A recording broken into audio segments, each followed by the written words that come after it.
দরবেশ বাবা, এই যদি হয় দরবেশের অবস্থা, বাকি যেগুলো ক্লিন সেভ, ওদের চরিত্র কি?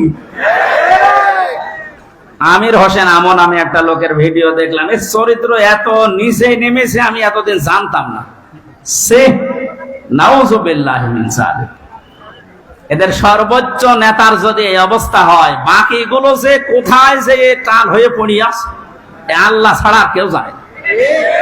কয়েকজনের একটু ফাঁস হয় বলে আমরা জানি, ওদের প্রত্যেকের চরিত্র এরকম।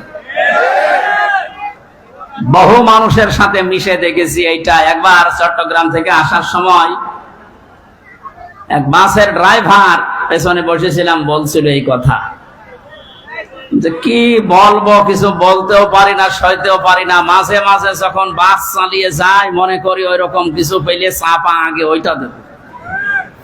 কত রাগ একটা মানুষের তৈরি হলে এই কাজ করতে পারে বলেন তো? যদিও হত্যার পক্ষে আমি না, কিন্তু ঝিনাইদহ শহরে একজনের লাশ দেখলাম টাঙিয়ে জুতা দিয়ে পিটাচ্ছে। একটা মানুষকে কত ঘৃণা করলে লাশ টাঙিয়ে, তাও উলঙ্গ করে টাঙিয়ে রেখেছে। এরপরও আপনার লজ্জা হয় না? এরপরও সাপোর্ট করেন জালেমদের। আপনার তো বিবেক মরে গেছে। এতক্ষণ মাওলানা হুসাইন আহমেদ অনেক কথা বলেছে, সর্বশেষ কথা ছিল আয়না ঘর নিয়ে। এই কথা শুনলে অনেকে মনে করছে আয়না ঘর মানে চারিদিকে আয়না দেওয়া। কোনো আয়না নেই, কোনো আয়না নেই। আমি তো রিমান্ডে 10 দিন ছিলাম, কোনো আয়না নেই। যে অবস্থা তৈরি করেছেন আপনি, এর সাথে জড়িত যারা প্রধান থেকে শুরু করে নিম্ন পর্যন্ত, একটাকেও ক্ষমা করার মতো না।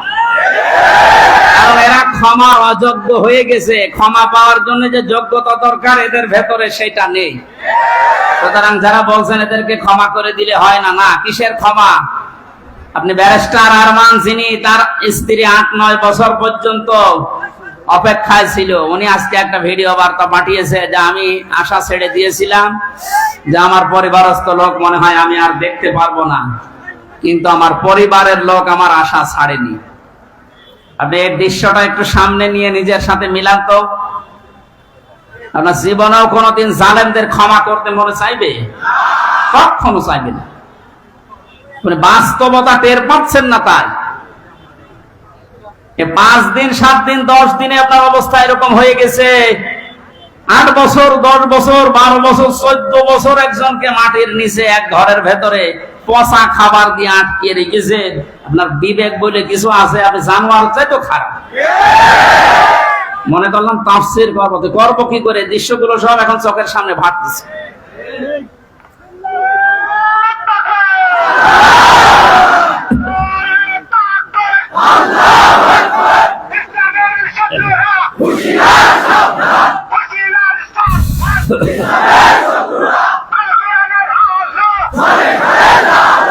আলহামদুলিল্লাহ ভাই,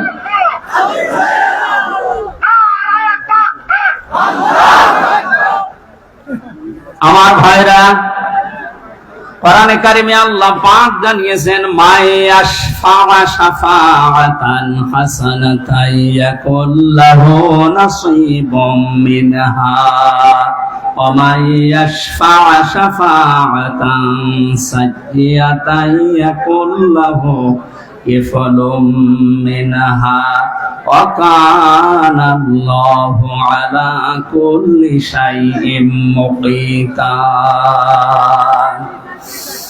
এই পৃথিবীতে কোন মানুষ যদি ভালো কাজের, সৎ কাজের, কল্যাণমূলক কোন কাজের সুপারিশ করে, সহযোগিতা করে, রায় দেয়, ভোট দেয়, সাপোর্ট করে, সমর্থন জানায়, ওই লোকটা ভালো কাজ করে যে সওয়াব পাবে, আপনি ওই ভালো কাজে শুধু রায় দেওয়ার কারণে, সাপোর্ট দেওয়ার কারণে একই সওয়াব পেয়ে যাবেন।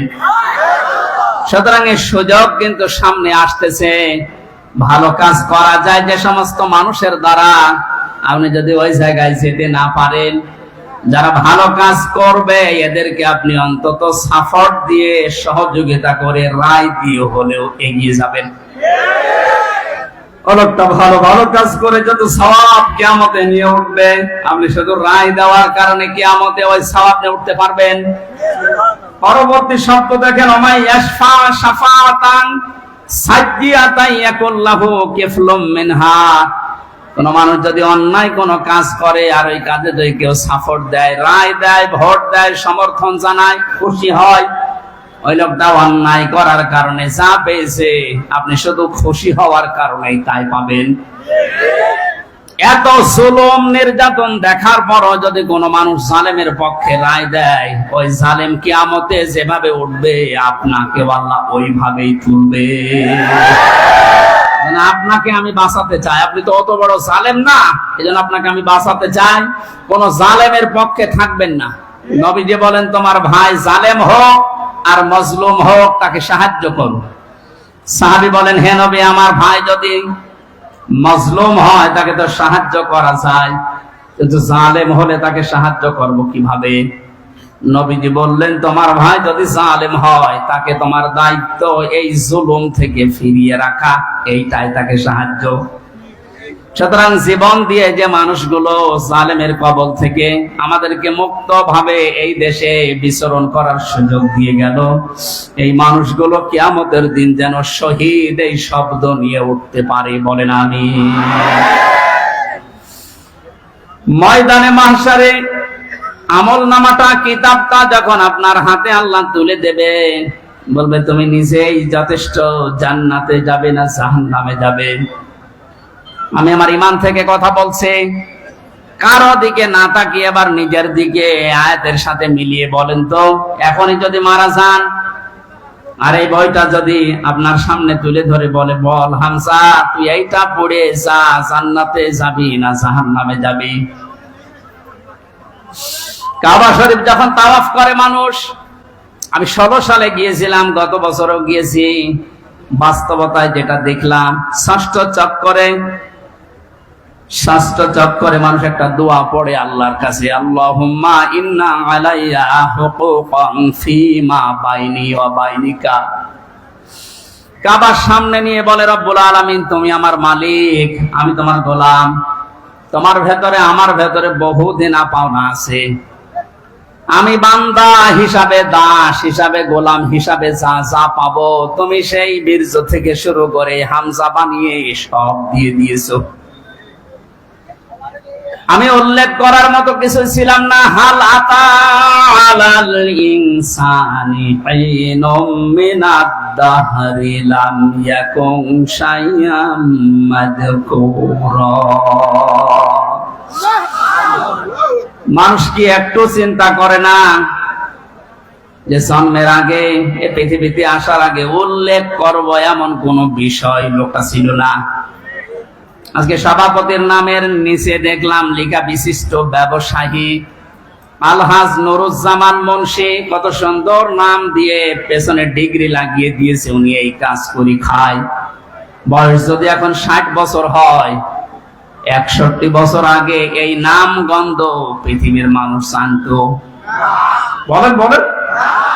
শুধু এতটুকুই না, বাবার বীর্য যখন মায়ের রেহেমের ভেতরে দ্রুত গতিতে পাস হয়, আল্লাহ পাক বলেন ওই দিকেও একটু তাকাও, ফালিয়ানজুরিল ইনসানু মিম্মা খুলিকা মিম্মা ইন দাফিকিন ইয়াখরুজু মিন বাইনিস সুলবি ওয়াত তারাইব।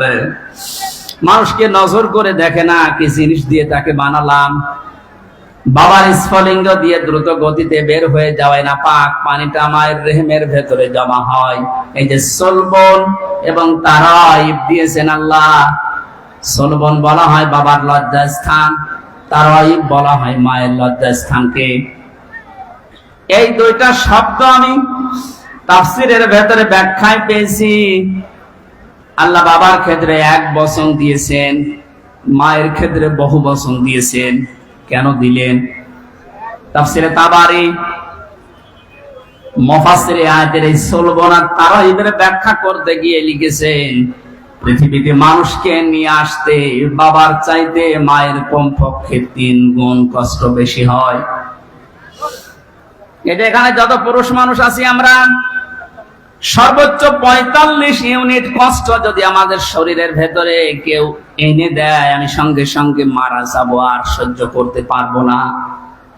বিজ্ঞান জানিয়েছে পৃথিবীতে হামজাকে দুনিয়ায় আনতে তার মায়ের কমপক্ষে 57 ইউনিট কষ্ট সহ্য করা লেগেছে। 45 আসলে আমরা মারা যাব, অথচ উনি সহ্য করেছিলেন 57 ইউনিট। প্রতিটি জিনিস পরিমাপ করার একটা যন্ত্র আছে, কষ্ট মাপ দেওয়ার জন্য একটা যন্ত্র আছে, এটা ইউনিট দিয়ে মাপা লাগে। এই যে এই প্যান্ডেলটা যদি আপনাকে আমি মাপ দিতে বলি, দাড়ি পাল্লায় তুলে দেবেন কি দিয়ে? ফিতা লাগবে, গজ লাগবে, টেপ বলেন, এটা দিয়ে মাপতে দিলে আপনি মাপতে পারবেন এটা কয় গজ। পৃথিবীতে প্রতিটি জিনিস মাপার আলাদা আলাদা যন্ত্র আছে না নেই? কষ্ট মাপার জন্য 45 থেকে 57 আপনি হিসাব করেন। এতগুলো কষ্ট সহ্য করার পরেও শুধু শেষ করেননি। সূরা হাক্কাত 15, 16, 17, 18 এই আয়াতগুলোর তাফসিরে পেয়েছি, হামালাতুহু উম্মুহু কুরহা ওয়া ওয়াদাআতুহু কুরহা ওয়া হামলুহু ওয়া ফিসালুহু 30 শাহরা ইলা আখির আয়াত। আল্লাহ পাক বলেন, তোর মা তোকে কষ্টের পরে কষ্ট সহ্য করে পেটে বহন করেছে, শুধু এতটুকু শেষ করেনি, ডেলিভারির যে কষ্টটা এটাও সহ্য করেছে, এতটুকু শেষ করেনি, 2 থেকে 2.5 বছর পর্যন্ত বুকের দুধ খাওয়িয়েছে। কোন মানুষ যদি এই পৃথিবীতে বলে মায়ের কষ্ট ঋণ আমি শোধ করে দেব, বিশ্বনবী জানিয়েছেন জন্মের পরে যে 1 ফোঁটা দুধ তোমার মুখে মা দিয়েছিল, ওই ঋণটাও কিয়ামত পর্যন্ত শোধ হবে না।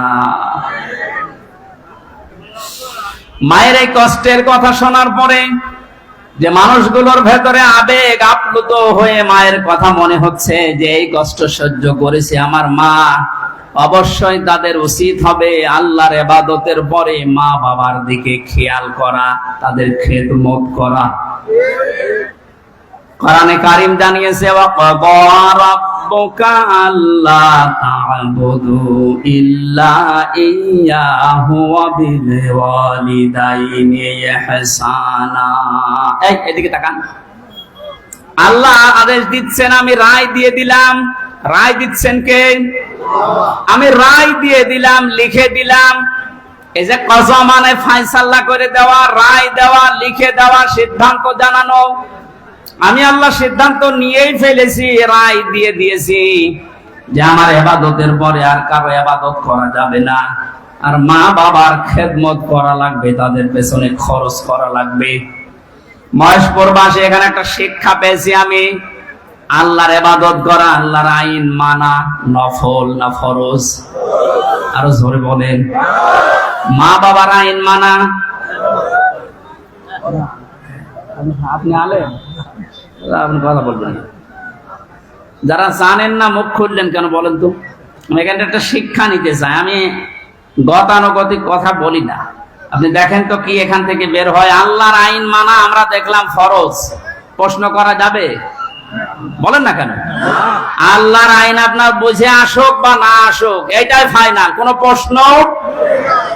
আল্লাহর আইন মানা কি? সবাই মুখ খোলেন তো কি? মা বাবার আইন মানা ফরজ না। এই যে মাঝখানে ওয়া আছে,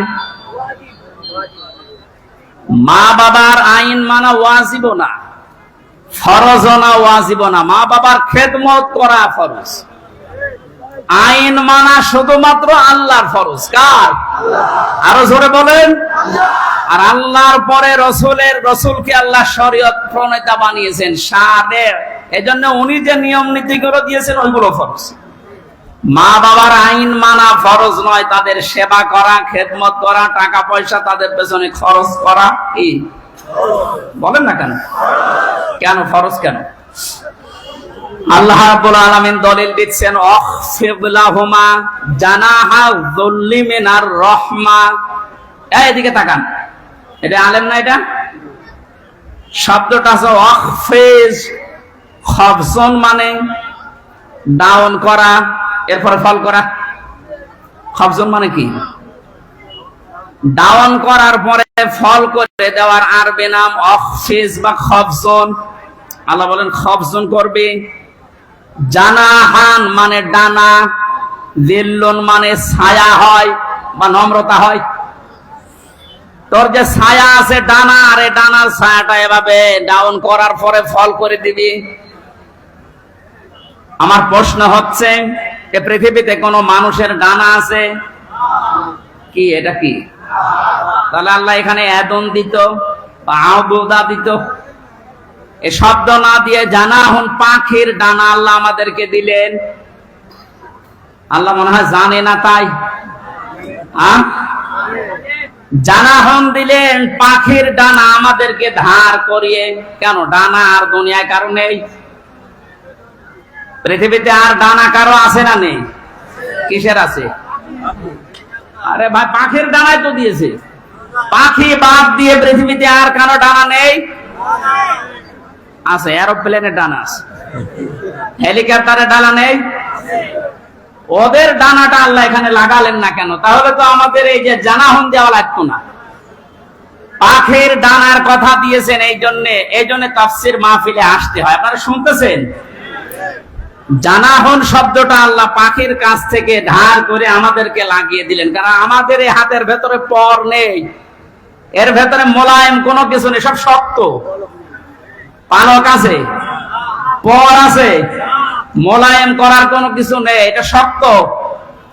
কিন্তু পাখির ডানার ভেতরে পর আছে, পালক আছে, একটার পরে আরেকটা যখন লাগিয়ে দেয় সফট হয়ে যায়, কোমল নরম তুলতুলে হয়ে যায়। আল্লাহ এতটুকু শেষ করেননি, জানাহাত দুল্লি মিনার রহমা দিয়েছেন, যে পাখির ডানাটা শুধু ডানা এভাবে ডাউন করে না, ও যখন ডাউন করার ফলে ফল করে দেয়, ওর নিচে পাখির বাচ্চাগুলো যাবার পর একটা কিচির মিচির আওয়াজ দেয়। বাংলাতে এটা বলে অনির্বচন সুখ। কি বলে?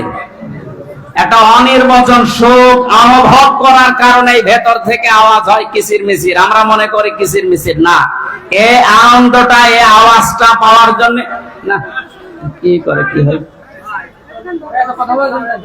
আপনারা সব পিছান তো, এত আস্তে পিছালে হবে না, আরো পিছান, পিছান, আরো পিছান, আরো পিছান, যান, আরো এক হাত যান। এই ছেলে, চেয়ার সরানো লাগবে না, তুমি নিজে সরো।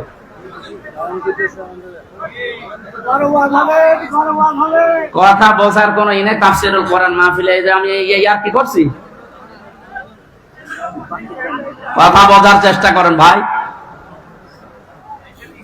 আল্লাহ রাব্বুল আলামিন পাখির দানাটা এই জন্যই দিয়েছেন মানুষকে বোঝাতে, পৃথিবীর বান্দা বান্দিরা, তোমার মা আর বাবা যখন শেষ বয়সে চলে যাবে, তারা যেন তোমার এই পাখির ডানার মতো হাতের যে ছায়া, এর নিচে পড়ার পরে যেন একটা আনন্দ অনুভব করে, যে আমার হামজা থাকতে অন্তত আমার আর কোনো চিন্তা নেই। মহেশপুরবাসী কত আলেম এখানে বসে আছে, হাজারো মানুষ আমরা, বলেন তো আমাদের মা আর বাবা এখন শেষ বয়সে এসে এইটা বলার মতো স্কোপ পাচ্ছে না? পাচ্ছে। আল্লাহ রাব্বুল আলামিন মায়ের কথা 3 বার দেওয়ার জন্য তারাই বহুবচন দিলেন, আর বাবার কথা 1 বার দিয়েছেন। আমি যেটা পর্যন্ত এটা নিয়ে এসেছিলাম, নেই থেকে শুরু করে পর্যন্ত যিনি নিয়ে আসলেন, কারো সাহায্য যার লাগেনি। মার বাবার এই যে স্ফলিঙ্গ দিয়ে নাপাক পানিটা দিয়ে তাফসীরে পড়েছি, আল্লাহ 8টা জিনিস বানিয়েছিলেন: রক্ত, গোশত, চর্বি আর চামড়া, চুল, রগ, হাড় আর পর্দা। 8টা জিনিস যখন মায়ের রেহেমের ভেতরে এক হয়ে যায়, আল্লাহ পাক তখন ফেরেশতাদেরকে বলে, আমি আল্লাহ আমার রব নামের কারণে 5টা জিনিস একে দান করব। ওয়াজআলা লাকুমুস সামআ ওয়াল আবসারা ওয়াল আফইদা ইলা আখিরিল আয়া। সূরা নাহলের 78 নম্বর আয়াতের মাঝের অংশে আল্লাহ জানিয়েছেন, শ্রবণ শক্তি, দর্শন শক্তি, বাক শক্তি, আকেল শক্তি আর ঘ্রাণ শক্তি, এই 5টা আমি আল্লাহ নিজে তাকে দান করেছি।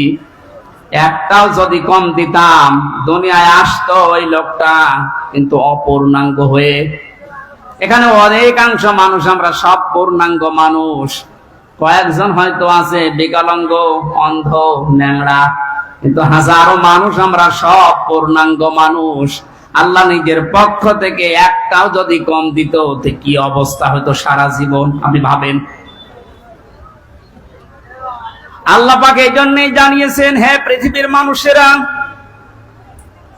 নেই থেকে শুরু করে উল্লেখ করার মতো একটা জায়গায় তোরে নিয়ে আসলাম, এরপরও আমার সাথে তোর নাফরমানি কমে না। কাইফা তাকফুরুনা বিল্লাহি ওয়া কুনতুম আমওয়াতান ইলা আখির আয়াত। বালাগাত মানতিক যারা পড়ায় বা জানেন, কাইফা শব্দটা 11টা বিষয়ের আগে আল্লাহ ব্যবহার করেন। কাইফা শব্দের প্রথম ব্যবহার হচ্ছে মানতিকের কায়দায়। আল্লাহরও বিশ্বাস হতে চায় না এমন জায়গাকে আল্লাহ কায়ফা দিয়ে শুরু করেন। এটা এতক্ষণ যেটা বলছিলাম, বীর্য থেকে শুরু করে এ পর্যন্ত আনার পেছনে কারো কোনো অবদান নেই। মার বাবা শুধু এক বিছানায় ছিল, এতটুকু তাদের কাজ। বাকি যা করার বলেন তো কে করেছে? এই মানুষ এখান থেকে হামজা পর্যন্ত হবার পরে যখন নাফরমানি করে, তখন আল্লাহ কায়ফা শব্দ দিয়ে শুরু করেছে যে কি করে নাফরমানি করে আমারও বিশ্বাস হয় না। কাবার গেলাপ ধরে মানুষ কিন্তু ষষ্ঠ করে এইটাই বলে এসেছি আমরা, রব্বুল আলামিন আমি তোমার গোলাম হিসাবে, বান্দা হিসাবে বহু কিছু আমাকে তুমি দিয়েছো, ওই যে বীর্য থেকে এ পর্যন্ত, কিন্তু তুমি আমার মালিক হিসাবে আমার তো কিছু দেওয়া দরকার। আমি তো কিছুই তোমার আজ পর্যন্ত দিতে পারলাম না, তবে একটা জিনিস আমার আছে পুঁজি, তোমার ওই রহমান, ওই গাফফার, ওই গফুর নামের খাতিরে এই কাবা সামনে নিয়ে বলছে আমারে মাফ করে দাও। এই জন্য যারা তাওবা করার জন্য এখনো রাজি হননি, এখনো পর্যন্ত শয়তানের ধোঁকায় পড়ে আছেন, সুযোগ আছে, আপনারা আশা করছি ফিরে আসবেন। আল্লাহ রাব্বুল আলামিন এই যে রাত 12টার পরে তাহাজ্জুদের সময়ে প্রথম আসমানে এসে আপনাদের মতো আমাদের মতো মানুষকে ডাক দিয়ে বলবো, আসো ক্ষমা চাও, ভুল করে ফেলেছো, ক্ষমা চাও। আমরা যেন ক্ষমা চেয়ে নিজের জীবনটাকে মুহাম্মদুর রাসূলুল্লাহর উম্মতে পরিণত করতে পারি, বলেন আমিন। মহেশপুর বাসী বান্দা যখন এটা পড়তে পড়তে কিছুক্ষণ যাবার পরে দেখবে না লজ্জা লাগে, পড়ার মতো না, আল্লাহ পাক বলবেন না পড়া লাগবে। আমার তো ওই দিবসের কথা মনে হয় এখন আফসোস হচ্ছে, আল্লাহ আমি কি সত্যি পড়তে পারবো? আমার এই 24 সালের এটা আগস্ট মাস, যদি আল্লাহ বলে প্রথম তারিখ পর্যন্ত তোরে মাফ করে দিলাম, তোর কোনো হিসাব নেই, শুধুমাত্র এই যে 17 তারিখ আজকে, এই 17 দিনের হিসাব দিয়ে জান্নাতে চলে যা। যত মানুষ এখানে আপনারা আছেন, বুকে হাত দিয়ে বলেন তো 17 দিনের হিসাব এখনো জোগাড় করা সম্ভব হয়নি। অথচ যে হাদিস পড়েছিলাম, নবীজি বলেন, মা তাসালু কদামা বানি আদম আব্দি ইয়াউমাল কিয়ামাতি হাত্তা ইসালান 50। কিয়ামতের এই কঠিন ময়দানে প্রতিটি মানুষকে আল্লাহ তার নিজের সামনে দাঁড় করাবেন, প্রত্যেককেই 5টা করে প্রশ্নের উত্তর জিজ্ঞাসা করবে। 5টা প্রশ্নের সঠিক জবাব দেওয়া ছাড়া কেউ সামনেও যেতে পারবে না, পেছনেও যেতে পারবে না, জায়গা দাঁড়িয়ে থাকবে। শুধু মাইক ফাটিয়ে টেবিল ফাটিয়ে ফেলেন না, নিজের সাথে মিলান তো। জালেমদের কথা তো বাদই দিলাম, আমরা যারা মজলুম আছি তারা নিজেদের দিকে এই 5টা বিষয় একটু মিলাই। গোজামিল দিয়ে উত্তর দিলে হবে না, নকল করে গোপালগঞ্জের মতো পাশ করে চাকরি পেলে হচ্ছে না। আমরা A+ পাওয়ার পর আমাদেরকে দেয় না, আর ওরা 2.5 পেয়ে চাকরি পেয়ে যাচ্ছে। কত দুর্নীতি হয়েছে আপনি এবার টের পাচ্ছেন। বাস্তবতায় মিলিয়েছেন আপনি একবারও যে এই লোকটা নিজে আল্লাহর সামনে দাঁড়িয়ে আছে? আপনি নিজে মনে করেন দাঁড়িয়ে যখন আছে, আল্লাহ জিজ্ঞাসা করছেন হামজা বলো তো দেখি, একটা জীবন দিয়েছিলাম 60 বছরের, এই 60 বছরে কি করলে? জবাব সঠিকটা দাও। 2 নম্বরের বিষয় আল্লাহ দিয়েছেন যুবকদের বিষয়,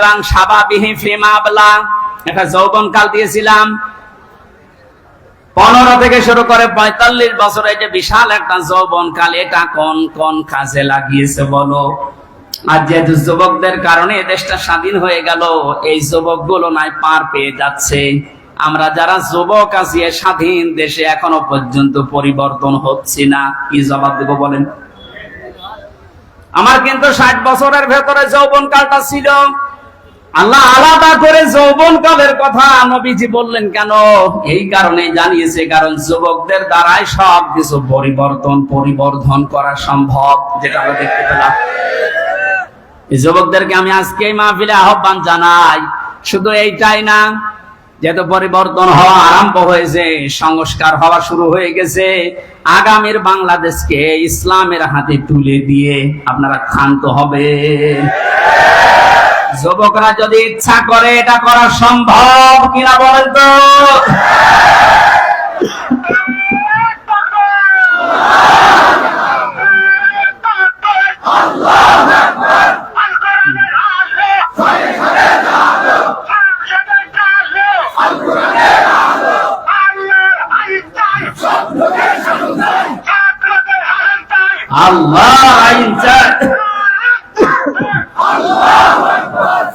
আলহামদুলিল্লাহ, তাকবীর যেন আল্লাহ কবুল করেন এবং আমাদের চোখে যেন দেখান, বলেন আমিন। আজকে এই যে শেজিয়া বাজারে আমি আয়াতটা পড়েছিলাম, ওয়ারাইতান নাস ইয়াদখুলুনা ফি দীনিল্লাহি আফওয়াজা। হে নবী, আপনি যখন দেখবেন যে আল্লাহর সাহায্য এসে গেছে, তখন তো বিজয় হবে। দলে দলে পালে পালে মানুষ ইসলামে প্রবেশ করছে, যেটা আমরা এখন চর্মচোখে সারা বাংলাদেশে দেখতে পাচ্ছি। একটু যাদের বিবেক আছে, একদম মরে যায়নি, তারা আজ তো সবকিছু ভুলে ইসলামে চলে আসছে। কারণ ইসলামের মালিক ওরা জানে যে দেশে জামাত ইসলাম শিবির চরমনা এরা না, ইসলামের মালিক কে? আর যারা আমরা আছি, আমরা ইসলামের খাদেম। সুতরাং ইসলাম প্রতিষ্ঠা করতে গিয়ে, ইসলাম কায়েম করতে গিয়ে বিকাল 5টার আগে কাউকে আমরা আর ষড়যন্ত্র করতে দেব না ইনশাআল্লাহ। এই যে বিচারপতির নামে কলঙ্ক, মানব জাতি হিসাবে একদম কোলাঙ্গার এই যে মানিক। বিচারপতির নাম নিলাম এই কারণে, নাম নিয়েও গুনাহ হবে, কারণ এ মানুষের পর্যায়ে পড়ে না।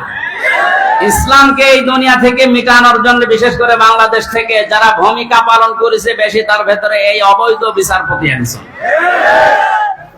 ওর কথাবার্তা শুনলে শয়তান পর্যন্ত হাসে, বলে আল্লাহ তুমি আমারে শয়তান বানিয়েছ। এটা চোখে দেখনি? আমি মাঝে মাঝে ওরা দেখি আর ভাবি আমি তো শয়তান দেখি না, যদি দেখতাম মনে হয় এরকমই হতো। একটা টাটকা নির্ভেজাল শয়তান।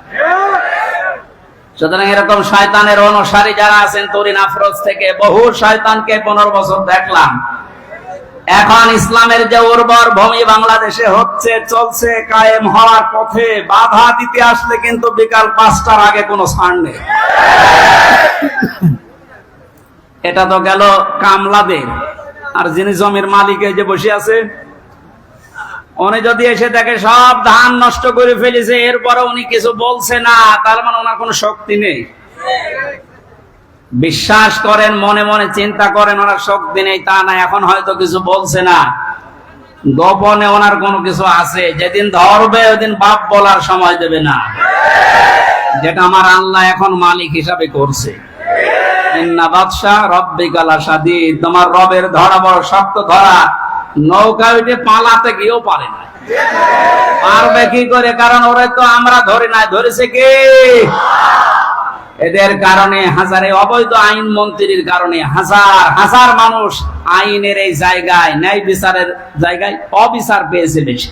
তার বাস্তব প্রমাণ আমি নিজে না, সিএমএম কোর্ট, জজ কোর্ট, হাইকোর্ট মিলিয়ে আমার মামলা কতবার তুলেছে। এই যে আমার মামা বসে আছে, মামা শ্বশুর, আমার চাচা ছিল ঢাকায়, বাবা তো ওগুলো বোঝে না ভালো, রাত দিন ধরে চাকরি করে বেটা, এরপরও রাত দিন এখানে ওখানে উকিল ধরে করবে কি? কারণ যারাই ধরবে, যত বড় উকিল ধরুক, আর এক উকিল তো বসে আছে ওখান থেকে, যতক্ষণ সিগন্যাল না পাবে আমার নাকি বের হওয়ার কোনো একটা বিচার হলো। আর প্রতিদিন টিভির সামনে এসে সন্তানদের নাকি লেকচার দিচ্ছে যে আমরা ন্যায় বিচার কায়েম করে ছড়িয়ে দিচ্ছি।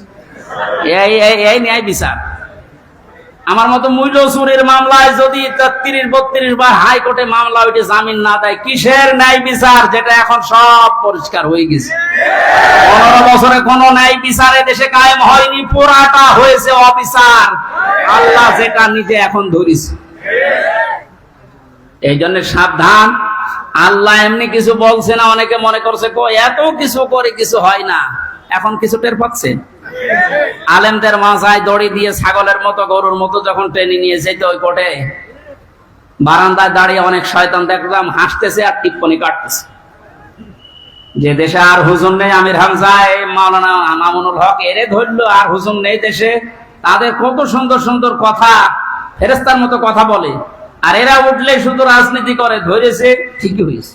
তখন আপনি টের পাচ্ছেন কি হচ্ছে। 10 দিন আগে যে লোকটা আইন পোড়া চালাতো, সেই লোকটার পক্ষে একটা উকিল পর্যন্ত এখন দাঁড়াতে রাজি না। এইটাই আল্লাহর ধরা। এটা কার ধরা?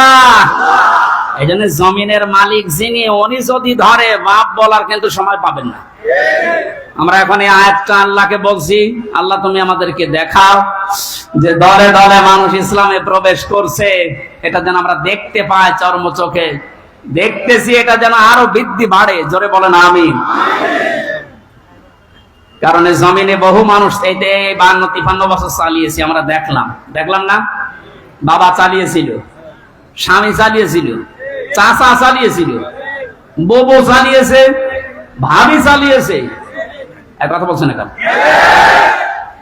যেহেতু কোরআন দিয়ে চললে দেশটা কেমন দেখা যায়, এটা এখনো আমরা দেখি নাই। এখন আমরা সবাই একমত, দলমত আর নেই। কোরআন দিয়ে এই দেশ চললে কেমন দেখা যায়, ওইটা আমরা এই চোখে দেখতে চাই। তারা দেখতে রাজি আছেন? দেখি লিল্লাহি তাকবীর।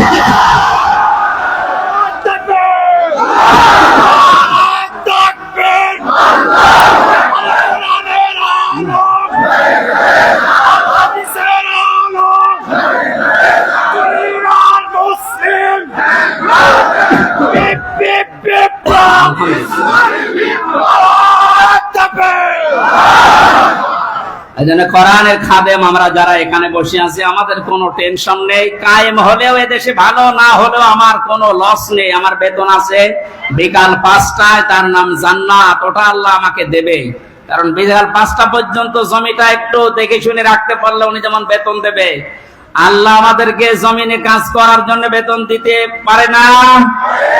ওই বেতন পাওয়ার আশায় আছে। কিয়ামতের ভয়াবহতার কথা আজকের তেলাওয়াতকৃত আয়াতগুলোতে ছিল। যেটা আমরা বলেছিলাম 1 ঘন্টা, এই জন্য খুব তাড়াতাড়ি করছি, সামারাইজ করছি। আল্লাহ রাব্বুল আলামিন সূরা হাক্কাত 52টা আয়াত দিয়েছেন। কিয়ামতের যে ভয়াবহ দৃশ্য, এগুলো আল্লাহ তুলে ধরেছেন প্রথম থেকে।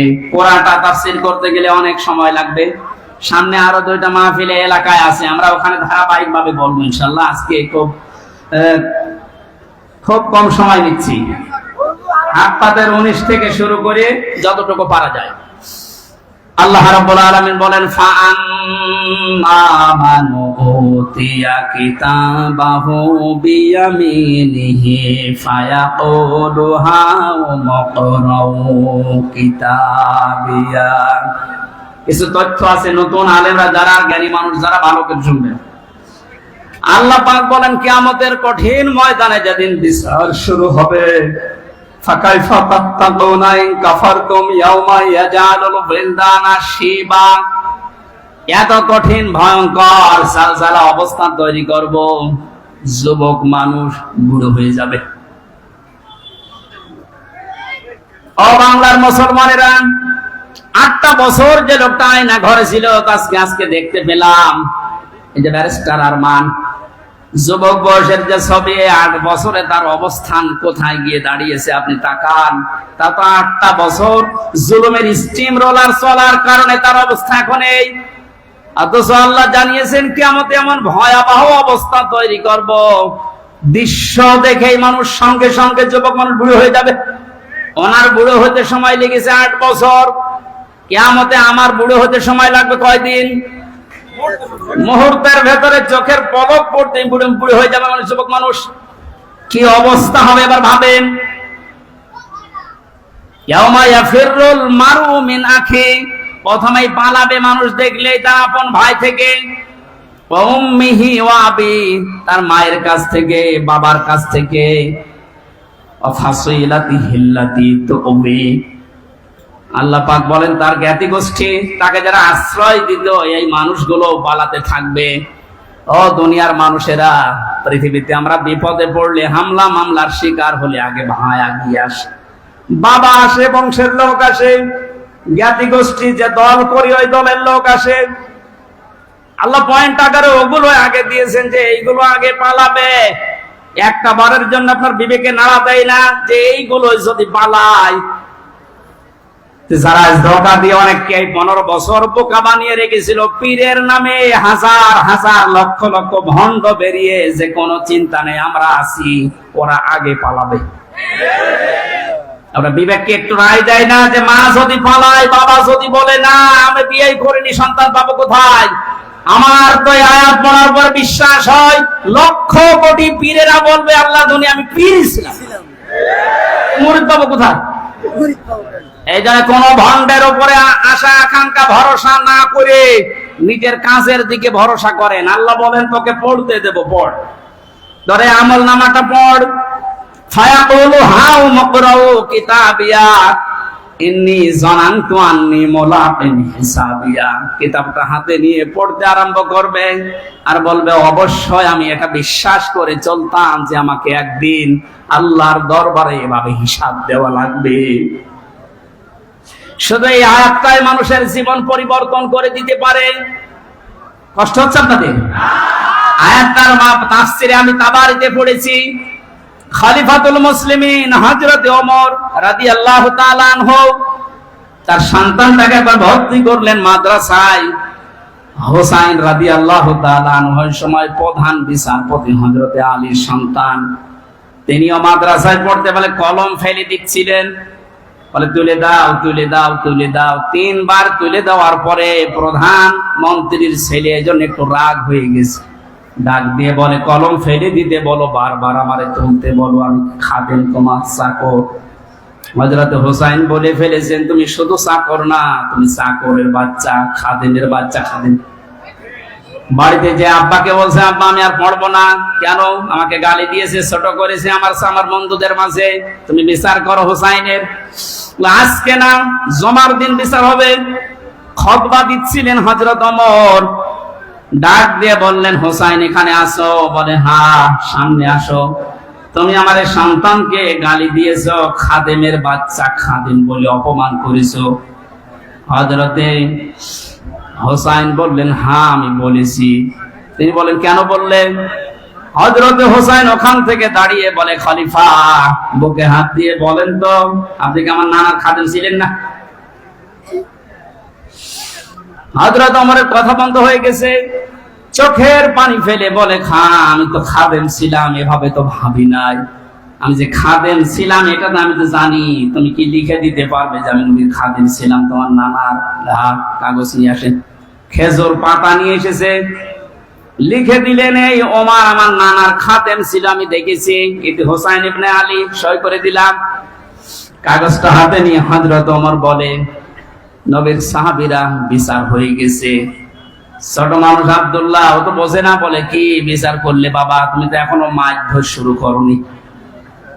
হযরত ওমর বলে সন্তান যে বিচার করি সেটা দুনিয়া না, মরণের পর কাজে লাগবে। আমি ইন্নী যানানতু আন্নী মুলাকিন হিসাবিয়া, আমি বিশ্বাস করে দুনিয়ায় চলি যে আমাকে হিসাবের মুখোমুখি হওয়া লাগবে। আমি আমার 26 বছর বয়সে মুসলমান হয়েছি, বাকি এই কয় বছর ইবাদত বন্দেগী চাই করলাম, হিসাব দিতে পারবো কিনা জানি না। মারা যাওয়ার পরে কাগজটা আমার কাফনের ভেতরে দিয়ে দিও। আল্লাহ যখন আমাকে তার সামনে তুলে ডাক দিয়ে বলবে হিসাব দাও, জীবনে কিছুই যদি কবুল না হয় এই কাগজটা আল্লাহকে দেখিয়ে বলবো রব্বুল আলামিন তুমি আমার জীবনের কিছু যদি পছন্দ না করো, তোমার ভালো না লাগে, কাগজটার দিকে তাকাও, তোমার নবীর নাতি লিখে দিয়েছে আমি নবীর খাদেম ছিলাম, এই ওসিলাই হলেও তুমি আমারে মাফ করে দাও। জবাব দেওয়া, হিসাব দেওয়া কিয়ামতের ময়দান, এটা তাদের কোন পর্যায়ে ছিল? তারা কি বিশ্বাস করতো হিসাবিয়া? আর আমরা কোথায় আছি? আল্লাহ পাক বলেন হিসাব বড় কঠিন জিনিস, এজন্য আমার নবী পর্যন্ত প্রতিদিন 100 বার করে দোয়া করতো, আল্লাহুম্মা ইন্না আলাইয়া হিসাবা ইয়াসিরা, ইয়া আল্লাহ তুমি আর সাই করো, আমার হিসাবটা সহজ করে দিও।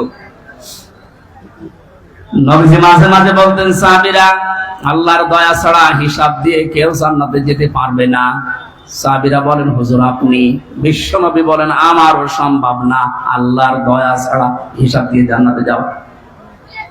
বাংলার মুসলমানেরা যারা আগে পেছনের সব অপরাধ আল্লাহ মাফ করে দিয়েছে, এই মানুষটা যদি 100 বার হিসাবের বিষয়ে চিন্তা করে 24 ঘন্টায়, আমাদের কতবার হিসাব আসা দরকার। যে হিসাবটা যত বেশি আসবে, এই দেশ থেকে দুর্নীতি তত বেশি পালাবে। আজ এক একটা মন্ত্রী, এক একটা নেতার ঘরে যত টাকা, যত স্বর্ণ পাওয়া যাচ্ছে, এই একটাই কারণ, এরা কোনোদিন বিশ্বাস করে না যে আর একটা জায়গা আছে যেখানে হিসাব দেওয়া লাগবে। এখন যারা দায়িত্বে আছেন, পরবর্তীতে যারা আসবেন, তারা 100 ভাগ বিশ্বাস করে ওই জায়গাগুলোতে যাবেন যে আমি আর চাই করি, আমাকে কিন্তু হিসাবের মুখোমুখি হওয়া লাগবে। বাংলার দুদক না, বাংলার বিচারপতি না, আমার যে নিয়ালাই সাল্লাল্লাহু বিআহকামিল হাকিমিন, সব চাইতে বড় বিচারপতি যিনি, ওনার সামনে আমার হিসাব দেওয়া লাগবে। কথা বলেন ঠিক কিনা? আমি হামজা সহ যত মানুষ এখানে বসে আছি, প্রত্যেককেই যেন এই আয়াতটা নিজের সাথে মিলিয়ে আল্লাহ আমাদের হিসাব যেন সহজ করে দেন, বলেন আমিন। এই লোকটাকে আল্লাহ সন্তোষজনক জীবন দান করবেন। এদিকে তাকানে ভাই, যে তথ্যটা বলার জন্য এতক্ষণ পর্যন্ত এদিকে ওদিকে আমি ছড়িয়েছিলাম, এইবার সে পর্যন্ত এসেছি, আলেমদেরকে বলছি ফাহুয়া ফি ঈশাতির রাদিয়া, আল্লাহ পাক বলেন তাকে সন্তোষজনক জীবন দান করব। সন্তোষজনক জীবন কি? ফি জান্নাতিন আলিয়া, সুউচ্চ মাকাম জান্নাত যেটা, ওখানে আল্লাহ তাকে পৌঁছিয়ে দেবেন। কুতুফুহা দানিয়া, যার ফলগুলো হাতের নাগালে এসে নাড়াচাড়া করবে। কুলু ওয়াশরাবু হানিয়ান বিমা আসলাফতুম ফিল আইয়ামিল খালিয়া, আল্লাহর পক্ষ থেকে ঘোষণা আসবে, খাও, পান করো, মন মতো খাও, কারণ এই খাবারগুলো তোমাদেরকে জালেমরা দুনিয়ায় খেতে দেয়নি, এরকম আরামে জালেমরা থাকতে দেয়নি। 15 বছর অনেকে এই বাংলাদেশে নিজের স্ত্রীর কাছে রাখতে পারে নাই, নিজের ঘরে মাথা দিয়ে ঘুমাতে পারে নাই। এই কথা বলে না কেন? আম বাগানে, বাঁশ বাগানে, এমনকি ধানের ক্ষেতের ভেতরে মশারি টাঙিয়ে 15 বছর কাটিয়েছে এমন মানুষ এই দেশে আছে। আল্লাহ পাক যেন তাদেরকে হাত ধরে ধরে বলছে, কুলু ওয়াশরাবু হানিয়া বিমা আসলাফতুম ফিল আইয়ামিল খালিয়া, এতদিন যা খেতে পারোনি এখন মন মতো খাও। আমার মনে হয় সেই সময় আমাদের সামনে এসে গেছে। আল্লাহ যেন আমাদের আয়াতটা জীবনের সাথে মিলিয়ে দেন, বলেন আমিন। সন্তোষজনক এই জীবনে যাবার আগে যে বিষয়গুলো আল্লাহ সামনে নিয়ে এসেছিলেন, তার 1 নম্বরে ফাআম্মা মান সাকুলাত মাওয়াজিনুহু ফাহুয়া ফি ঈশাতির রাদিয়া, মানুষকে আল্লাহ মাপ দেবেন মিজানের পাল্লায়। কিসের পাল্লায়? জবান খোলেন। মিজান মানে না, না, মিজান মানে মানদণ্ড। মিজানের পাল্লায় আল্লাহ মাপ দেবেন মানে মানদণ্ড সামনে নিয়ে আসবেন। হাইকোর্টের সামনে দেখেন একটা দাড়ি পাল্লা দেওয়া আছে, এ দাড়ি পাল্লায় ওজন দেয় কি? ওটা ন্যায় বিচারের মানদণ্ড। সরকারে দেশের মানুষকে বোঝাতে চায় সারা দেশে অবিচার হতে পারে, হাইকোর্টে আসলে দাড়ি পাল্লার মতো ন্যায় বিচার পাবা? দুইটাই সমান না, একটাকে একটু এদিক ওদিকে আছে, একেবারে সমান সমান দেখবেন। আজকে এই ভুলটা ভাঙা লাগবে। আমার যতটুকু ধারণা, আমি লেখাপড়া করে যা পেয়েছি, এই ভুলটা যদি বাংলার জমিনে আজ ভেঙে যায়, হাজার হাজার মানুষ সঙ্গে সঙ্গে উল্টিয়ে যাবে। দেখেন তো আপনি মেলাতে পারেন কিনা। আমি প্রথমে যে উদাহরণ দিকে দুইটা জিনিসের নাম বলেছিলাম, প্রতিটি জিনিস পরিমাপ করার জন্য আলাদা আলাদা জিনিস পাওয়া যায়। আমি গত 10 দিন 7 দিন 8 দিন ছিলাম মালয়েশিয়া, সিঙ্গাপুর, ওইদিকে থাইল্যান্ডের। ওখানে যে আলোচনার বিষয়গুলো সাবজেক্ট আকারে দিয়েছিল তার ভেতরে এই মাওয়াজিন ছিল। বলে মাওয়াজিনের অর্থ আপনি বের করেন তো, একটা একটা করে 99টা অর্থ আমি আবিধান থেকে বের করেছি। এক একটা শব্দের ব্যাখ্যা করার জন্য আমার আলাদা আলাদা সময় দিয়েছি, কারণ ওই দেশে অনেক বড় বড় শিক্ষিত মানুষ স্টেজে থাকে, মসজিদের ভেতরে অথবা অডিটোরিয়ামে হয়। এখান থেকে আমি যেটা নিতে পেরেছি, এই যে মাওয়াজিনহু দিলেন, মিজানের পাল্লার এই মাপটা যদি আপনি পরিষ্কার করতে না পারেন, ক্লিয়ার হতে না পারেন, আপনার অপরাধ প্রবণ জীবন থামবে না। প্রতিটি জিনিস পরিমাপ করার জন্য একটা উদাহরণ দিয়েছিলাম, এটা পরিমাপ করার জন্য ফিতা লাগে, চাউল পরিমাপ করার জন্য বাটখারা লাগে, কি লাগে বলেন বলেন? তেল পরিমাপ করার জন্য লিটার লাগে, সিসি লাগে। কেউ যদি এখন তেল মাপ করার জন্য ফিতা দেয়, মাপতে পারবে? এইটা মাপ করার জন্য দাড়িপাল্লা দেয়, মাপতে পারবে? তাহলে প্রতিটি জিনিস মাপ করার জন্য আলাদা আলাদা যন্ত্র পাওয়া যায়। কিয়ামতে আল্লাহ ফাওয়াফি ঈশাতির রাদিয়া, সন্তোষজনক জীবনে আপনার পৌঁছে দেবে। এখানে যাবার আগে একটা কাজ যে করবে, মাপ। কি মাপ? মানে পরিমাপ। এই যে মিজানের পাল্লা বলছেন আপনি, মানদণ্ডে আল্লাহ মাপ দেবেন। আবার বলছে, ভালো করে শুনবেন, গীবত করবেন না কিন্তু বাইরে যেয়ে। প্রতিটি জিনিস যদি পরিমাপ করার জন্য আলাদা আলাদা যন্ত্র থাকে, কিয়ামতের দিন আল্লাহ মিজানের পাল্লায় মাপ দেবে কি? আমল। আমল কি মাপ দেবে? বলেন বলেন? আমল মানে কাজ, আমল মানে আরো জোরে বলেন। কাজ মাপার জন্য দাড়িপাল্লা লাগে, ফিতা লাগে, লিটার লাগে, কি লাগে? হ্যাঁ, কে বলেছে না? কি ছাত্র ক্লাস করাচ্ছে আল্লাহ জানে। এটার জন্যই তো আসতে হয়। মাপ দেওয়ার জন্য এই পৃথিবীতে গুরুত্ব লাগে। কাজ যদি কেউ মাপতে চায়, আমি কাজ মাপবো, কেজি দিয়ে মাপা যাবে যে কয় কেজি কাজ? আপনি কি ধরনের বিশ্বাস করেন কিয়ামতে আল্লাহ এইদিকে আমল তুলে দেবে আর এদিকে বদ আমল? আমল মানে কাজ, কাজ কি 5 কেজি হয়?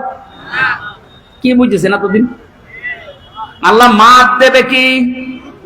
আমল। আমল এটা ক্লাস চলছে, জবাব দেন তো ছাত্রের মতো। আমল মানে বাংলায়, আমল মানে বাংলায়, আবার বলেন আমল মানে বাংলায়, আরবিতে আমল, আরবিতে, ইংরেজিতে ওয়ার্ক। জিনিস সবই এক, জিনিস সবই কি?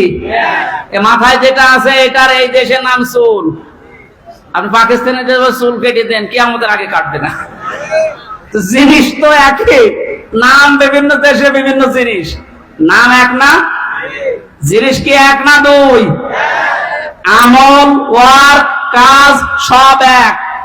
সাধারণ জ্ঞানে আমরা বুঝলাম যেটা মাপ করার জন্য দাড়ি পাল্লা, এই সিসি, লিটার, কেজি লাগে না। এটা মাপতে হলে গুরুত্ব লাগে। কাজ মাপতে হয় গুরুত্বের ভিত্তিতে। কিসে? এখন গুরুত্বের ভিত্তিতে আমল যদি, কাজ যদি, ওয়ার্ক যদি মাপতে হয়, পৃথিবীতে সবচাইতে গুরুত্বপূর্ণ কাজ আল্লাহর দৃষ্টিতে ফরজ। বলেন না কেন? এরপরে ওয়াজিব, এরপরে সুন্নাত, এরপরে নফল, এরপরে মুস্তাহাব, এরপরে মুবাহ। সিরিয়াল আকারে ধরেন। আপনি সারা জীবন মুবাহ, সুন্নাত, মুস্তাহাব হাজার হাজার করেছেন, নফল, কিন্তু ফরজ ওয়াজিব করেননি। আপনার গুরুত্ব থাকবে কাজে? বলেন। এই স্টেজের গুরুত্ব কি? এই যে সামিয়ানা আর এই খুঁটি, এই দুইটা আসল জিনিস। এর ভেতরে আরো অনেক অন্য জিনিসও আছে, না দিলেও অসুবিধা নেই। এই যে লাইট যদি না দেন, স্টেজ থাকবে না? এই টেবিলটা না দিলে থাকবে না? এটা না দিলে বিউটিফাই হবে না। কিন্তু স্টেজ তো মানুষ বলবে যে সামিয়ানা আছে, খুঁটি আছে। আপনার জীবনে ফরজ কাজ 500। কয়টা? আপনি কোরআন পড়েন, 500 শরীয়তের বিধান পাবেন। 499টা আপনি করেছেন, একটা করেননি, আপনার পুরা জীবনের সব আল্লাহ বাতিল করে দেবে। এটা বাতিল যে করিয়ে দেবে কোথায় পেলেন বলেন? আমি বেশি সময় নিয়ে ফেলছি, আর 5-7 মিনিট থাকবেন না? এই যে নামাজ আমরা যারা এশার নামাজ পড়লাম, এশার নামাজের ভেতরে ফরজ ছিল 13টা, 12টা আদায় করেছে কেউ, একটা আদায় করে নাই, ওর নামাজে সওয়াব হবে 5টা। কি 0 শূন্য কিচ্ছু হবে না। এটা যেমন সহজে বুঝেছেন, কোরআনে কারিমে আল্লাহ 500 আয়াত শরীয়তের বিধান ফরজ এটা দিয়েছেন, 499টা মেনেছেন, একটা মানেননি, আপনার জীবনে সওয়াব হবে 0 শূন্য, কাজের কোনো গুরুত্ব নেই। কিয়ামতে আল্লাহ যখন মাপবে একেবারে 0 হয়ে যাবে, এই পাল্লাটা ভারী হয়ে যাবে। আমি আশা করি বোঝাতে পেরেছি। এই জন্য জীবনে ফরজ যেন না বাদ যায়। কথা বুঝেছেন? নামাজ পড়া যেমন ফরজ, রোজা রাখা ফরজ, হজ করা ফরজ, সম্পদ থাকলে যাকাত দেওয়া ফরজ, দিন কায়েম করার চেষ্টা করা কি এইটাকে কেউ যদি রাজনীতি দুনিয়ার কাজ মনে করে এড়িয়ে যায়, কিয়ামতে ওকে যখন আল্লাহ মাপ দেবে, কাজের গুরুত্বের ভিত্তিতে কিচ্ছু পাওয়া যাচ্ছে না। 12টা ফরজ আদায় করে একটা আদায় না করলে যেমন 0 হয়, কোনো সওয়াব হয় না। আশা করছি কথার অর্থ আপনি বুঝেছেন, এখন না বোঝার ভান করে আছেন। আমার মনে হয় আপনাকে ঝড়ে কোদাল দিলেও আর আপনি বুঝবেন না, যা বোঝার আপনি বুঝেছেন, এখন আপনি আমল করেন। এই পর্যন্ত আমরা যা পড়েছিলাম 25 নাম্বার আয়াত সূরা হাক্কাতে। 26 থেকে আলোচনা হবে সামান্তা মাদ্রাসায়। কয় তারিখে জানো এটা? যাদবপুর বাজারে কলেজ ময়দানে, ওখানে 26 আয়াত থেকে শুরু করব। এই প্রচন্ড গরমে আর মানুষের চাপ আমি শেষ করে দিলাম। বারাকাল্লাহু লানা ওয়া লাকুম ফিল কোরআনিল আযীম। আল্লাহুম্মা আমিন। ফেব্রুয়ারি মাসের 26 তারিখ আমার ওই যে লিখিত বই আছে, গাড়িতে যাওয়ার সময় নিজে নিয়ে যাবেন, বাড়িতে লোকজনকে পড়তে বলবেন। রব্বানা যালামনা আনফুসানা ওয়া ইল্লাম তাগফির লানা ওয়া তারহামনা লানাকুনান্না মিনাল খাসিরিন। রব্বুল আলামিন কোরআনের পাখি, বিশ্বনন্দিত মুফাসসির আল্লামা শহীদ দেলাওয়ার হোসেন সাইদি এবং যে যুবকেরা বাংলাদেশ স্বাধীন করার জন্য আজকের তাফসীর মাহফিলে হাজার হাজার লক্ষ মানুষেরা জড়ো হয়েছে,